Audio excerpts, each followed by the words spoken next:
welcome to the Arts Council again, and thank you all for being here.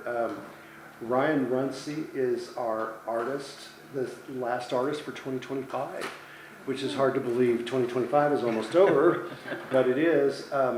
Ryan has been making art since he was young enough to be the kid that was sketching in class and working with probably doodles to begin with, you think, and then but he did tell me that a teacher said, "What are you doing? What's the answer to such and so?" And he had the answer, so he got to continue to draw. So you had the last laugh. Yeah, still laughing. Still laughing. You're from Austin by way of near Houston, called Tomball, Texas. Tomball, Texas. And you lived in Tomball until about 13 years ago, you said? Yeah, approximately 13 years ago. And you've been in Austin? No. Yes, sorry. 13 years ago. I do make mistakes, it seems. See? Yes. Already caught you. Well, we're happy to have Ryan. We have been talking with Ryan, mostly Alicia, our associate director, has been talking with Ryan since before his 18-month-old twin boys were born. Wow. So it's been a little while, yeah. And we're glad to have you here. We're glad to have you in Midland, and we're hoping that when he comes back to pick up the show, he'll bring the boys with him, and maybe your wife. That would be fun. So I'm just going to jump into some questions with Ryan, and feel free to ask something. This is very informal, but feel free to jump in as well. But I always kind of like to have an outline of what we're working with, and so Ryan has done a lot of things for us in just a few hours. He unloaded and installed this show yesterday, and last night we had our rededication of our sculpture gallery, and Ryan painted during that, and this is a result, this little painting right here. You might recognize it as the back porch of the two-story house, and people seem to love that. I don't know what they asked you, but we were glad to have him do that. And now we have the conversation today. Tomorrow we have a reception opening for this show, but you get a sneak peek of that. And then Friday you're doing 2 workshops, one at 9 in the morning and one at noon. And they're basically about the business of art. And I thought I might kind of start with that and ask you, where that's come from and why you're interested in talking with others about that. Yeah, well, thank you for having me. I'm excited to be here in Midland. It's great to see this show up. But to your question, for years, other artists have come to me asking, how do I get my art in galleries? How do I price this mural opportunity? Clients will contact them, they don't know what to do, and they turn to me. And for a long time, I was willing to help people out, no problem, but as my career grew, I got busier and busier. I'm also a project coordinator for Art in Public Places. It's the public art program for Austin, so I oversee large-scale construction of art. So that on top of my own practice, it's very hard to consult for free. And so I realized there are a lot of people that want this information. How can I package it in a succinct manner to where they can look through all of it and they can come to a workshop and get all of it and pull what they need out of it. You'll never need all of the information at one time. But I'm here to help and advise and just increase artists' ability to make sales and continue their career. One thing that I learned from teaching these workshops is that artists are very emotional, but they need to be. We need to be in tune with who we are, in tune with the culture around us, and how we interpret that to make art. But then you have to turn that off when you're making a business deal or writing a contract. Contracts are the least emotional thing I've ever dealt with in my life. And artists run from them.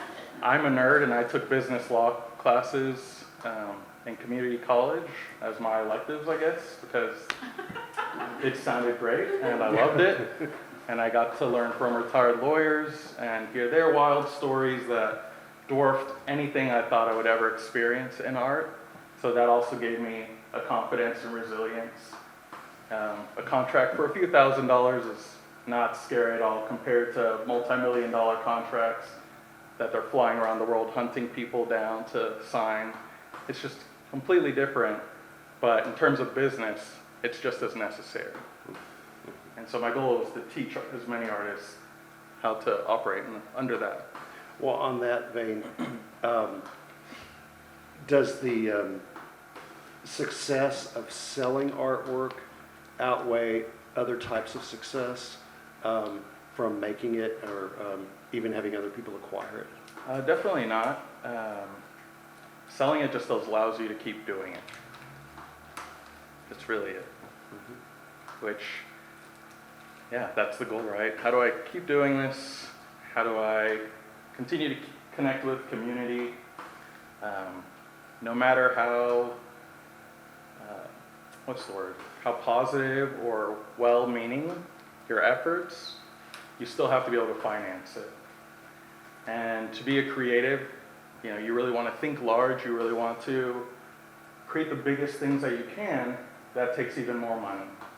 And so a lot of artists end up becoming risk adverse because they can't financially maintain the easy practice, so they'll never be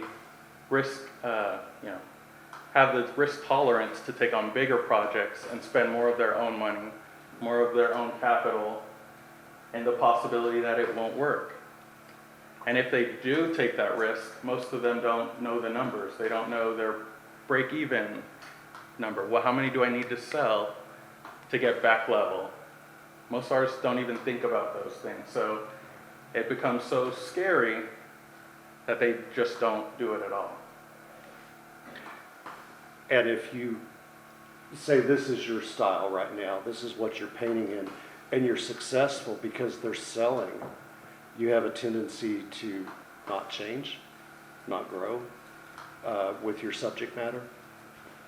I think I'm a little different. I just change when it feels right, and I hope the world moves with me. Like this style, for example, a lot of people were doing pour paintings. It was very accessible. Everyone in there, their kids.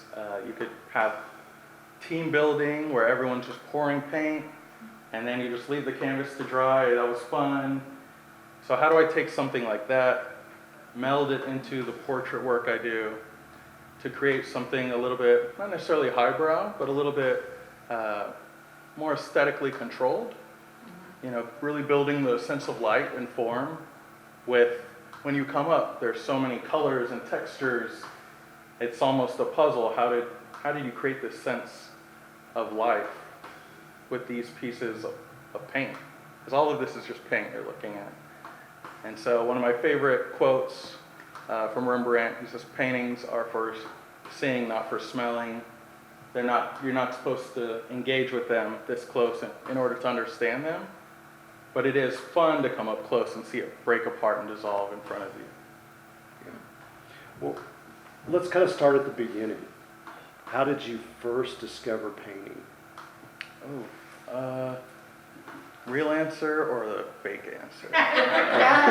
Oh, make it sound good. Okay, real answer. High school teacher got mad at the class and said, "That's it, y'all are doing this oil painting thing on your own. I want a painting in a week or whatever." Came back with a brown mess, just everything blurred, everything, terrible. So that was high school. And then college, I went to school for graphic design. Communication design is what it's called. So web design, logo design, illustration, book layout, web layout, etc. That's all kind of the realm of design. But I would walk past the drawing classes and the painting classes.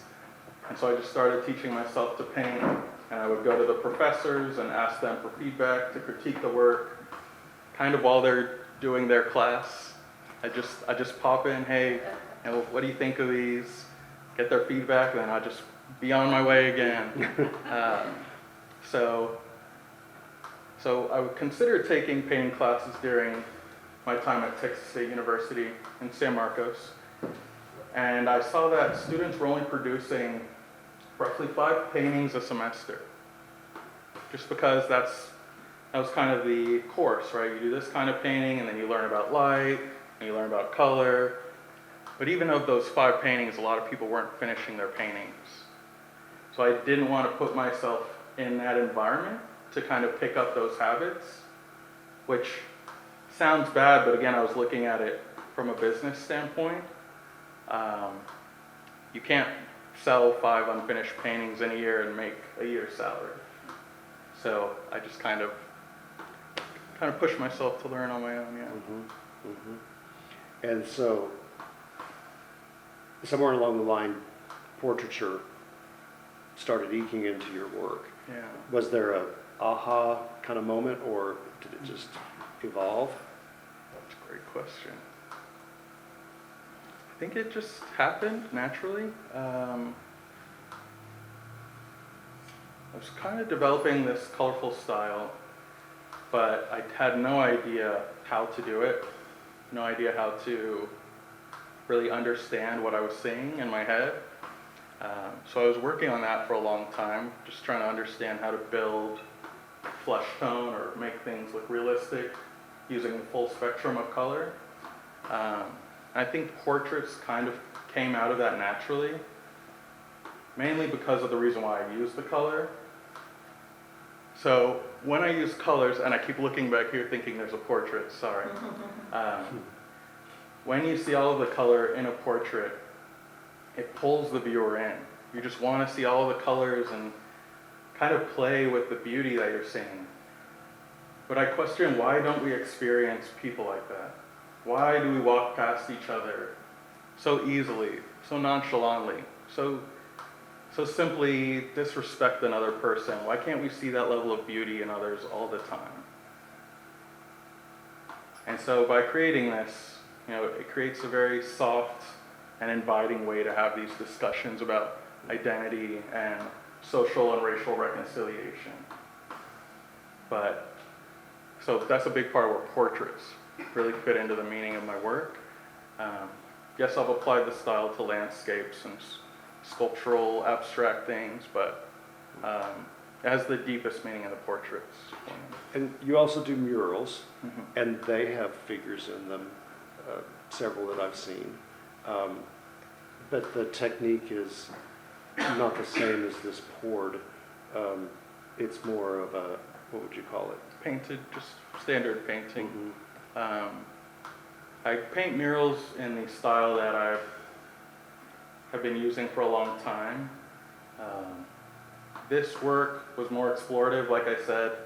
Even if I'm getting work in sales, I still have to kind of answer that call just to test and experiment.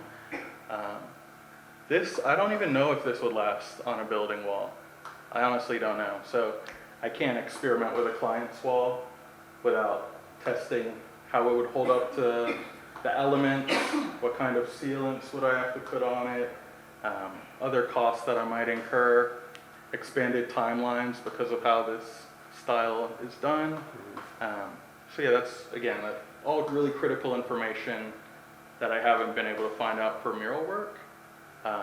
But the colors still connects my murals to my portrait. Right. If you can believe it, the Arts Council did a mural. It was pre-2000 because it was before I came to work here. And it's of pump jacks on a brick building. And it's downtown. And it still looks pretty darn good. Yeah. I mean, I haven't gotten out and looked at it up close, but I don't know how they did it or what it was done with, but usually murals don't last that long. Or if they do, they start to look pretty shabby. And so you may have to practice on your own house. I'll think about that. Think about that. The back side. Well, I want to quote this because you did say one of your goals with murals is to, quote, highlight the importance of beauty of having a diverse community that all the same ideals for happiness, success, and connection. What are you saying? Tell us. What am I saying? Yeah. Community is key. Community is important. It's something that we don't value the same way. I know I'm young, but I still see major losses of communal support, gathering, trust. And so a lot of my mural opportunities, whether they're large corporate entities or nonprofit organization with a positive message, a lot of the time they're coming to me because they want to affect their community. And so me overlapping my values and what I stand for and overlapping with theirs where I can and kind of pulling the marketing team a little bit in my direction of like, we don't need another Texas with a cowboy hat and boots and a taco. And a big steer. Yeah, it becomes so cliche, it's almost disrespectful that you think those things will be impactful on us as Texans, right? And that usually helps them understand there's something bigger that I'm trying to get them to see. Yeah. And you've done several schools, and those are aimed at one particular Blackshear. Is it Blackshear? I've done Blackshear Elementary, Woolridge Elementary, Texas Empowerment Academy. I apologize to other schools I'm blanking on right now. But they do have a what's the word? They're maybe aimed a little bit more at the age of the students in the school. Yeah, I do try to adjust my compositions and the subject matter to make sure I am reaching the clients that they've asked me to, their constituents. It's kind of tough explaining, doing commission work while I have such a strong style. That's one of the ways I put food on the table when I was younger, right? Is you want Batman fighting the Flash, and I'll paint that. I can do that. Well, you want your dogs painted? I'll paint your pets, of course. So I really learned to paint anything. And for 7 years, while I was in school, and then just after, up to COVID, I was teaching at Painting with a Twist, which are like paint and sip classes, right? People will drink while I teach them to paint. But it really taught me how to speak to everyone about art. Because people would mock whenever I use a big art word, right? It's like, okay, I'm not trying to sound snobby, I just need to find a way to connect with them. And being able to take that and transfer it over to selling my art, I was like, well, what are they trying to get out of it? How do I need to connect with them? I don't need an artist statement that's so hard to understand they don't know who I am. I need to bring it back down to make sure people understand me and can connect with me. So it was part of your education as well, working and learning how to do that with a broad range of people. Yeah, and I often tell artists that want to do commissions, it is very hard because you are trying to channel the idea and the aesthetic desires of someone else through your art. And if you're someone that can only paint in your style, it becomes very taxing because you don't have any other mental pathway you can go to create it. So for me, I think of styles like languages. There are certain words in each language you just can't find in other languages, right? Whether that's because of the food, the environment, the culture, etc. Same thing with styles. Abstract can say things landscapes cannot, and vice versa. And how do you pull all all the best bits of all the styles that you can learn. So that when a client comes to you and they say, I want this, you have 7 different ways you can carry that out, or blend those, right? So it's actually been a joy for me, just because I love art and I love making, and I can't help it. And who knows what the next version of contemporary art will be, right? So that's kind of fun, exploring what the future is through your own experience. But yeah, most artists just don't have the ability to diversify for commission work. Well, it was kind of my last question, but in a world where we are so stimulated visually with everything from what's in our pocket, our phones, to computers and television and every other thing, that so why do you think people are still interested in a painting? I mean, why not? I mean, sure, we have phones and things, but we're not that complicated. We're not. The funny thing is, if you remove the arts, everyone kind of forgets who they are, right? The fashion, the things on your desk, the gifts from your kids or your parents, those little things, we still desire and long for that. It's still a type of connection. And so, yeah, painting is another form of connection. You take it all away, in all the visual things in your world, you don't really have a lot left. Yeah. Not too much. Not too much. Well, I think we can understand from what you've said so far in your personal work, there's a lot of empathy for different cultures, different people, and social justice or injustice can shape our world.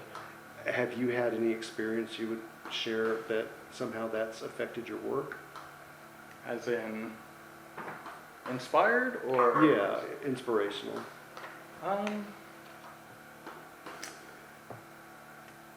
It's interesting. I think with my public work, I've been able to experience that a little bit more.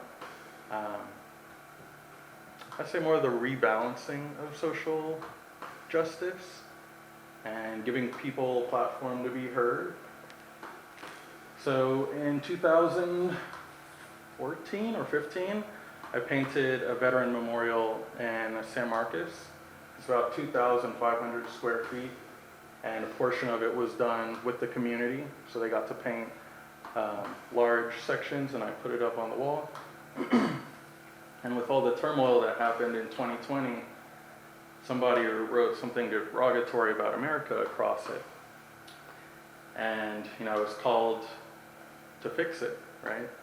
Because it was commissioned by the city of San Marcos. So it was their property, but also they were getting complaints that, this was written on there.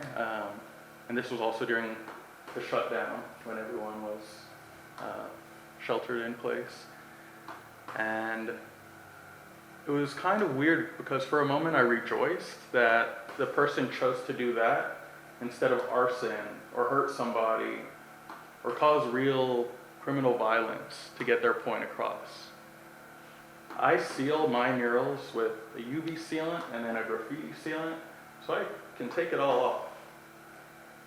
I did it on purpose because this is a place for public discourse.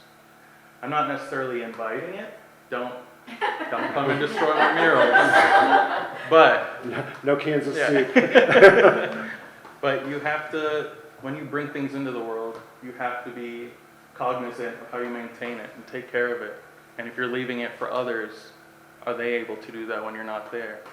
And so, it's those little things, being very meticulous and almost over the top sometimes, that creates those beautiful moments where I can, have this discussion and help others see public art as a level of discourse and not necessarily claiming ground as an artist. I've been here and my work is here. Yeah. Mm-hmm.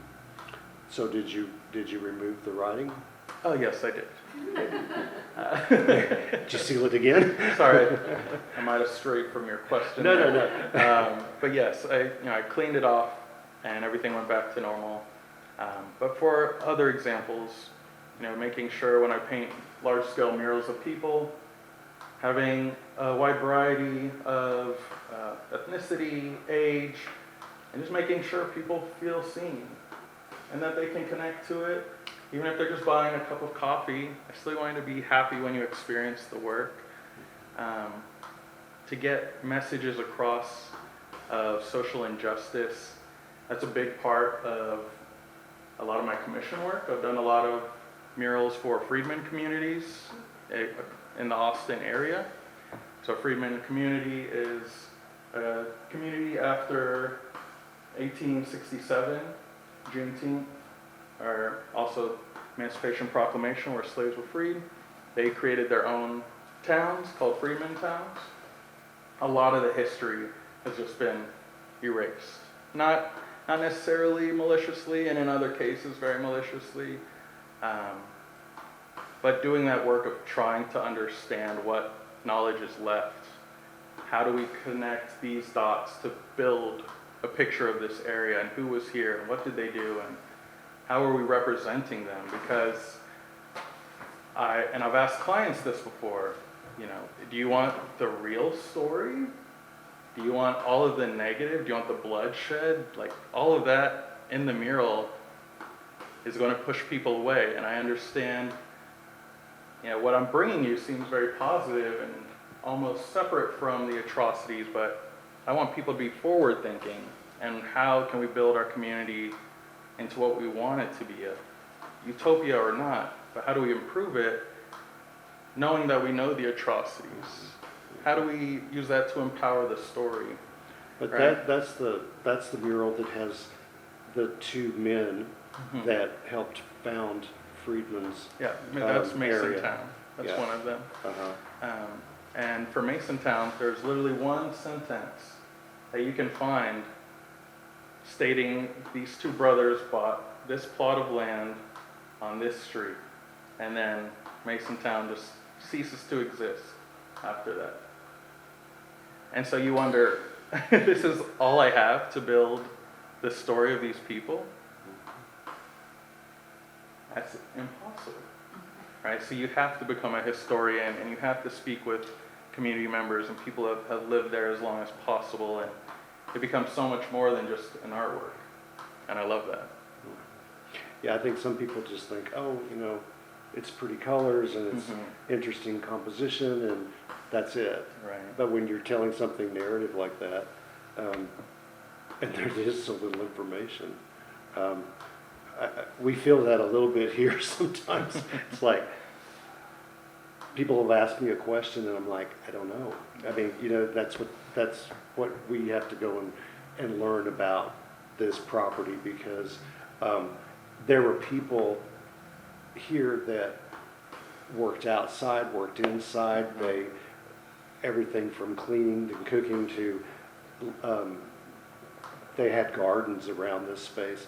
This was not their ranch, so there weren't cows in the backyard, but we don't know any of that story. We have a few little glimpses from some photographs. And so that's something that I think is an interesting part that has just kind of disappeared. And I'm glad to know that. So about that particular mural. Well, I feel like you're just setting me up here. If you want me to come back and just say the word, Danny. Just say the word. Go ahead.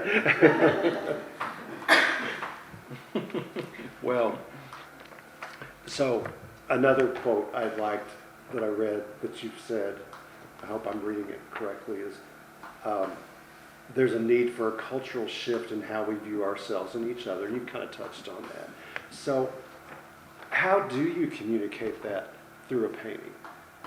How do you put that in there? And is it in any of these pieces that we're looking at in these spaces? Well said, Danny.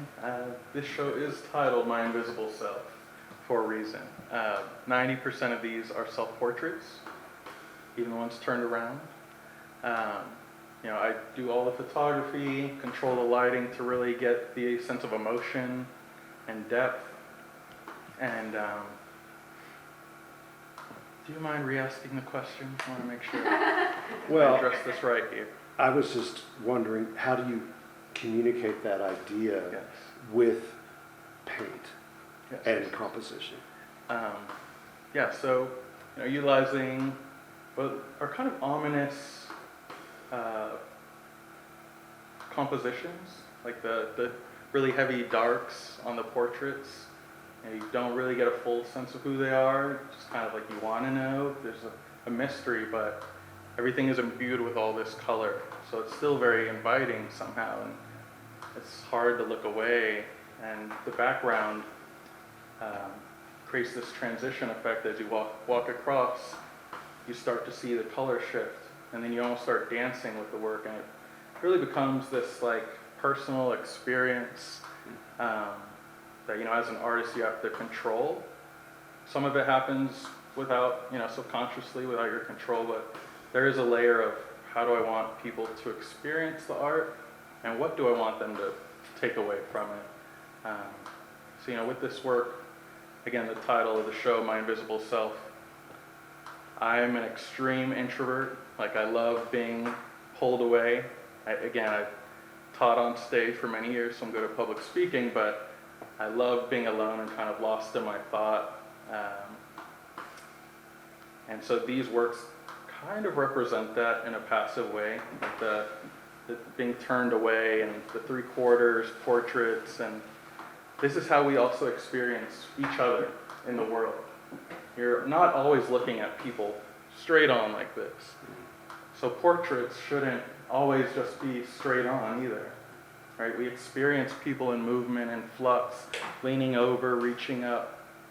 Those are just as powerful, but in the right context, you know, they can have deeper meanings. Did anyone have questions? I have a question. So when you do, like say this series, did you have like an aha moment? That kind of was an impulse to do these?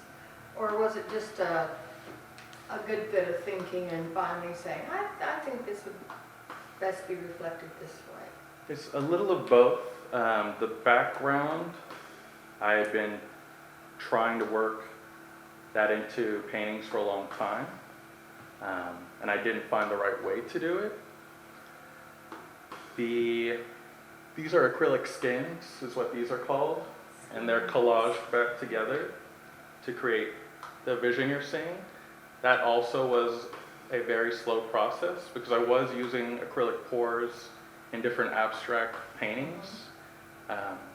So I kind of grabbed that over here, and I grabbed a portraiture over here, and then, you know, the background, I finally found what really elevated the colors and gave the work something different. And when they all fell together, then it was just a matter of committing. Because I could have kept going with the body of work I was doing before. It was a wide range of people, most of the time very positive and bubbly, very inviting, and people were loving it, right? But I needed to explore this. And again, when all the pieces fell together, like being able to go more abstract with the body and leaving like the drips and things on the edge to really break the sense of form. That sense of play was really, really exciting.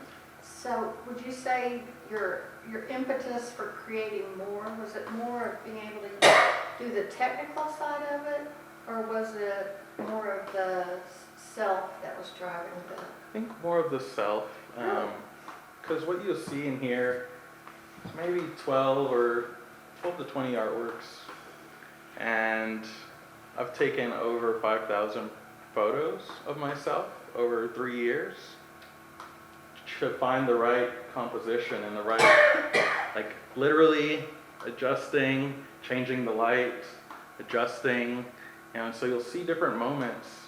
And I love that some of the moments, you can't really tell what the next thing is happening. You can tell something is happening, right? Like some of the paintings in there, you can tell there's movement, but you don't know what's happening next. Some people think, someone's shining a light at someone and they're attacking them, or they're framing for a movie. Like, everyone kind of approaches it differently, and I love that. Again, they're banal moments. You're kind of experiencing people as they're living their own life, right? But it just invites you to question why that composition, and what's the motive here a little bit more. Yeah. Hopefully I answered your question. Yeah. Thank you. So, photos of yourself, but not others. The few, I think that this is the only one in here, the hat, that isn't of me. Yeah. But yeah, I normally photograph other people. In the past body of work, I would bring people in, whether they were other artists or they wanted their portrait done, etc. I would stage them, again, do the whole lighting thing, compose them, talk to them about what they wanted the work to be about. So it was very labor intensive. Do you have like a studio that you have photography stuff set up and you have space for all your different, and you have a lot of mediums that you're working with. What does your space look like? Yeah, it's just a home studio. It's really not a large space, but I'm super efficient, shelving everywhere, and when it comes to like storage of art, I'll even have friends or clients that have bought work. Do you want to hang 5 more? Do you want to hang these? Cool. I know where they are. They're safe. Yeah. I trust you, and I can keep producing. So the same lights that I paint under, I use for photography. I have 3 different lights, main lights. I have 2 that are at roughly a 60-degree angle toward the center, and they're extra wide floodlights that can go from 3,000 to 10,000 Kelvin. So I can test subjects under different light. I can look at my paintings under different light to see how those operate. All of these are actually UV reactive, so if you have a black light, bring it tomorrow and you can explore it. It's absolutely gorgeous. But yeah, and then I kind of shift things. I also work in the garage for the woodworking. Like all of the wood cut, I have a lot more wood cut pieces. But yeah, I guess just make things work. I don't know. That efficiency is one of the big things that I teach artists as well. Because many artists start either in their bedroom, their living room, on their kitchen dining table. I say, how small can you get your space? When I was, in an apartment, going to school, I think I could work within a 2x3 space. Literally measured it out, and I wanted to be as efficient with my time as possible, so within 7 seconds of entering my studio, both then and now, I can be working. 7 seconds. Wow. It's just all there, ready, Always ready. waiting. Has to be. Because that's what hurts a lot of artists. They get home from work, they have to make dinner, their paints are under the bed, they don't know where they put their brushes, the canvas is upstairs and they have to go dig it out of the back because they haven't worked on it in 2 months. By the time you get everything, you're not painting, you're so tired. Yeah. You can't. It's important to say You have to be organized. So how much time would you say you actually spend creating versus planning and doing the business side and talking to people and taking photos and all of that? Like, I mean, it's all work, obviously, but how much hands-on creating do you do, percentage-wise? A lot. It's tough. I mean, in 7 seconds is pretty impressive, I but... know, it's tough to, how do I, And do you have a dedicated amount of time you spend each day on it, too? no. I'm trying to think the best way, because right now I have a few staff, like part-time staff that will help me with things, whether mural assistants or reach out to galleries for me, talk to clients. I'm trying to think back a little bit. A lot of it, again, is the efficiency. A lot of it is, maybe you are working on a few paintings for a show. Instead of photographing each one individually, you plan to photograph all of them. Batch them out. Yeah, and then you edit all the photos. At the same time, you're gonna get the contracts done and sent out. And you're gonna send out your newsletter. And I have to-do lists almost every day. And when it's really long and really kind of overwhelming, I put time amounts next to it. It's like, okay, that's probably 10 minutes. That's 15. That looks like 2 hours maybe. You look at it and you go, that's 6 hours of work. I can paint. I have time. So again, because we're creatives, our mind will run and blow things out of proportion of all the things you have to do. You're just painting and sending emails. It's like, don't overcomplicate it. There are advisors that can teach you the math for the business. And once you get that done once, it basically stays the same for a long time. Even when prices of paint tubes fluctuate 20 cents, a gradual increase of your price or whatever will adjust for you. So the business side of it, a lot of that is do it once, do it well, and you don't have to do it again, right? Yeah, hopefully I answered that, but I paint a lot, yeah. I like the timing part. Yeah, time chunking, I believe they call it. Yeah, yeah. It's so interesting because most people would probably walk in here, glance around and think, oh, it's so pretty and the colors are so great and he They just are. must have a great time and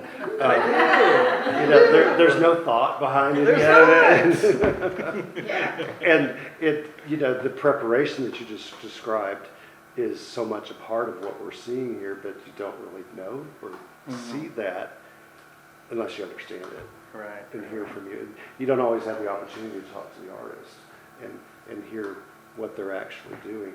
Yeah. We need to get some list paper, okay, so we can get our stuff done. Save that for the workshops on Yeah. Friday. Come on. Exactly, Yes, exactly. and just to expand on that level of efficiency, there's, I believe, 80 artworks in this series, and that was 2 years of work, roughly 1.5. So But you were doing murals and other work while you were While building this series. it's a lot more than 5 a semester. Yeah. A few What more. would you say would be an average amount of time you spent on a project? I will say these paintings are a little bit less time consuming than when I'm painting every layer. Like on murals, right? Those can be really time consuming. And I'll work on multiple at once. So I have multiple laid out. A week average, a month on like the very long end. Yeah. For just like one project or like multiple projects? Each creating, like start to finish of each artwork, roughly within a week. Okay. And It's- that's being consistent like every day? Just No, not every day. Not every day? Yeah, again, with the time chunking, sometimes I will chunk 8 hours of time to paint. Disclaimer, I'm an insomniac, so I sleep way less than most everyone. Like 3 hours Okay, is so kind you're- of average for me. So I'll be up at like 2 a.m. Yeah, sorry,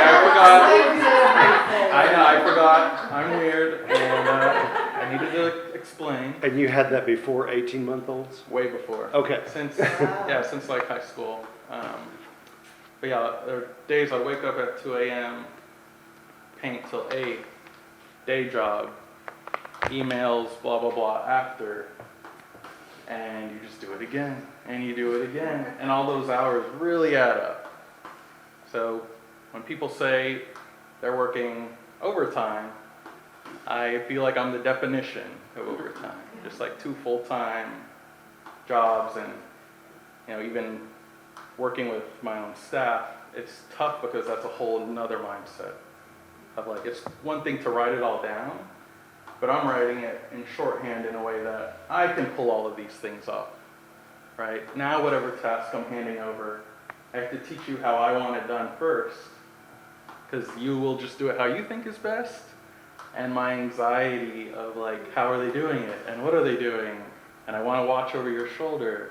It's like, these are all skills that if your business grows, you have to learn how to develop them.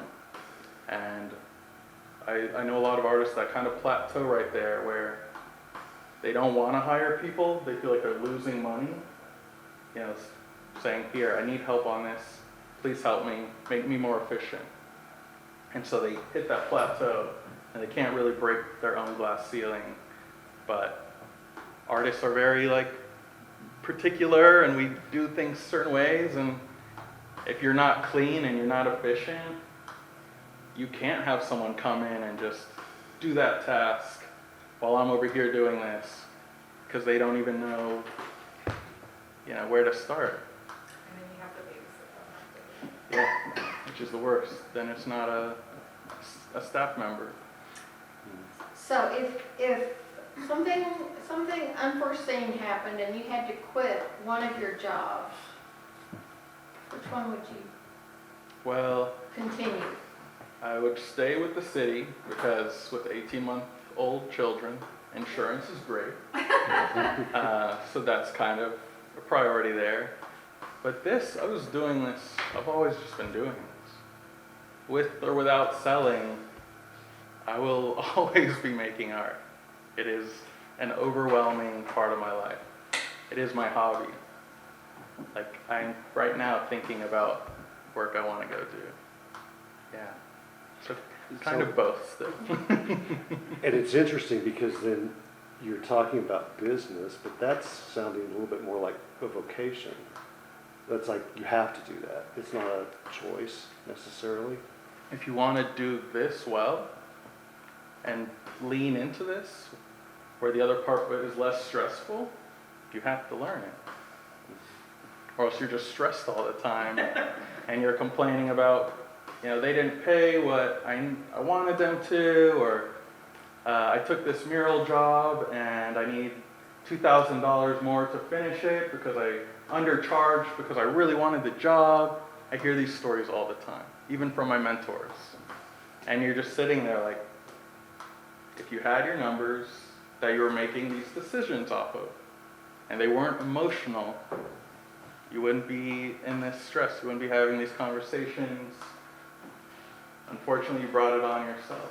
Okay, I have a question about that. The emotional part of it, right? Because to be an artist, you have to put your heart on display for the world. You have to, you know, give some portion of yourself. And so it's really hard because you want people to see it and to love it and to understand it and to experience it. Mhm. And it's hard to make that disconnect and cut the emotion off, right? Because you feel like if people aren't accepting your art, then they're like not accepting you or whatever.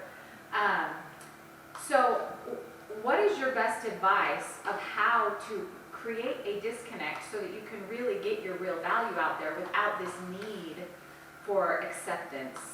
You know, because it seems like that's kind of the driver behind why people undercut themselves, because they're so desperate for people to love their art and hence love them. You know what I mean? How do you break that up? Yeah. Well, first I'm curious for what your answer would be, because mine is one sentence. I'm not the one in the hot seat today. All right, I'll let you off. I'll let you off. You came all this way. You got a point. You got a point. The answer is know your numbers. That's the most logical part of it. Educate yourself so that Just you know aren't leaning on your emotions. What are your material costs? Right. What are your, if you know exactly the number you have to sell it for to where you at least break even, then your number never goes under that, at very least. And then mentally you're like, oh, at least I didn't lose money. I've had that pain for 8 years. I'm glad that it finally went to someone. Right? If you have the logic and the numbers to lean against, and you don't allow your emotion to drive past that number, that's really all it is. Now for me, I don't leave that number at break even of like, oh, this is the lowest I'll take. Right. I'm more than happy saying, thank you so much for your interest. I appreciate you. Have a wonderful day. Because it's window shopping. Artists don't understand. When I ask you what the price of something is, If you didn't have a tag hanging off of it, how am I supposed to know? Right. You've created the interaction, not me. Now, if I don't like their answer, I can walk away. Or I can say, yep, I love that price, I'll buy it, right? But if you have 20 people come up to you and ask the price, and then they walk away, you take that personally, right? But you set up that interaction happening. That's usually what happens. And most purchases, unless they're specifically seeking you out, are an impulse. They're just, oh, I mean, I say that to artists a lot, especially with like our festival or our market, because they're like, well, how much do you think this should cost? And do people sell things if their paintings are $5,000? And I always say, well, Maryland's impulse may be 5,000, but mine's 50. You know, you just don't know Right. until that person walks up. But, Exactly. And they're asking that question way too late. Shouldn't even have shown up. You weren't prepared. What is your break even on a festival, right? How much did you pay for the entry fee to carry all of the setup, the fencing, the lights, the food you're bringing? Are you hiring someone to sit next to you? hotel. Don't even show up if travel. you don't know Yeah. your finances, because you will lose money, and then you will say it was the festival did this, and artists are cheated, and They don't advertise enough, and nobody came, and well, that's not true. They do come, and we do advertise. And Right. so, but yeah, Well, it's, sometimes it seems like artists undercut themselves so much that it hurts everyone. Because it's like, well, if one person's going to charge 500 and one person's going to charge 50, and 10 people are charging 50 and you're the only one charging 500, then you look like overpriced. So it's like everyone needs to elevate their it's a yes and no. understanding. I think a big part of it, unfortunately, I mean, we all know that the creative and art market is heavily saturated, and America's love to commodify things for capitalism. As soon as, someone can draw something well, hey, you should sell that. Hey, I love those pins. You should turn that into a backpack design that you can. A lot of people are selling way before they're ready, whether it's because they don't know the business side or their art really needs more development. A lot of artists just need to keep practicing. And there's no ateliers, there are very few ateliers left. And in art schools, they're hindered from pushing students to work hard and really drive because they can lose their job. So there's this dissonance happening where people think they can just go to the market and sell and everyone should just be buying all of their things. And yeah, they do try and lower the price because they think, well, John over there is selling $10 pins. Maybe I have to do that. John could know his numbers, and each one is 25% profit that he sells. But you're losing 25%. And your work isn't good enough to be selling it. Right? That happens a lot. And unfortunately, art is so subjective and about confidence that it's hard to even draw that line of yes, you're good enough to sell 50 of these, but maybe not 5,000 over the year that you need to make income, right? So yeah, it's kind of it's a yes but no to me. Because like he was saying, if someone wants your work and it's quality, they want it. when you figure in your costs, it's yourself as well, your time. Do you ever work for $5 an hour instead of $50 an hour? I don't charge based on time, but time is utilized. Yeah. Again, that'll be Friday. Okay. It's a very in-depth calculation. You have to Think come about- back Friday. Okay, so on Friday, will you answer this question? Well played. I would love to be living in Austin right now, but until you can be in an environment that is more, like a lot of my art I don't think is really, it's not a steer or an oil derrick, and so a lot of people aren't interested in it. in this community now, if you can draw a beautiful oil there, if you can, somebody will buy it for their office. But how do you get in, how do you market yourself outside of your community? Do you do that? Yeah. Come back bright. No, I'm Okay. kidding. I'm going to talk about it. Yeah, that is a very tough situation. It is one reason why a lot of artists think they have to go to LA or New York to even be seen. And to a degree, you are right that one of the things I tell artists, go where you're celebrated, not where you're tolerated. Because you'll have artists that want to be in MoMA, but they're not even making modern art. Like, it doesn't even align. You'll never be there. You need to better understand where your work fits. And so at least you've done the hard part of kind of determining your market might not be here, but you can attend festivals in Austin. This weekend was the Austin Studio Tour.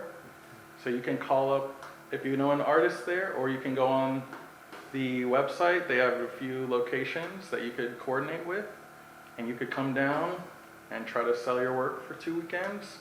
Because you don't know, maybe that's not your market either. Maybe it's more in Dallas or more in Oklahoma, or, and so it is a lot of testing. Like, I know my work, portraits in general, are hard to sell. Like, just to make a connection with a person is hard enough through a portrait, if it's not someone they feel that they can connect to. So yeah, it took me a while to really find people and find where my work connected, but again, that's how I realized community was really where my work sung, and that's what I needed to promote and kind of sell. It was like 8 or 9 years in when I realized everyone else was seeing this about my work but me. They kept asking me for it, but I didn't realize that's why they were calling me. And did you move to Austin because it was your community? No. Luckily, my art is about community, and community happens anywhere, so I can take that a little bit more easily. But, not everyone really likes the high saturation and all the colors. So, this will never be in a bank. It's just, unless it goes more abstract to the point you barely can tell it's a human form, like it won't really fit in some of those, Settings. yeah, where they really want no political or no emotional or nothing that will set anyone off, right? They just want a pretty blue thing splattered with some gold, and that's great. Doesn't matter. 4,000, 4 million, we'll pay it. So buy some gold paint. Still, unfortunately, true, yeah. Paint a nice mountain, yeah. With an oil derrick, blue gold, yeah, that whole thing. Somebody's little dog, that way they get their portrait of their dog in there too. I will say, one other possible thing that works for some artists, it doesn't work for everyone, is creating a line of work that is very commercial and a line of work that is very personal. And one thing we were talking about, when people change their style over their career, you can still see the through line, right? It's hard to escape yourself. Like, your work will still be your work. It'll still feel like yours, even if this work does feel a little bit more commercial. If it pays enough bills where you get to do even more of this stuff, yeah, do that. Why not? If that's like 10 hours of your week to give you 80 hours doing what you love, I think it's a good balance. It's a part-time job. Well, on that note, help me thank Ryan Runcie for being with us.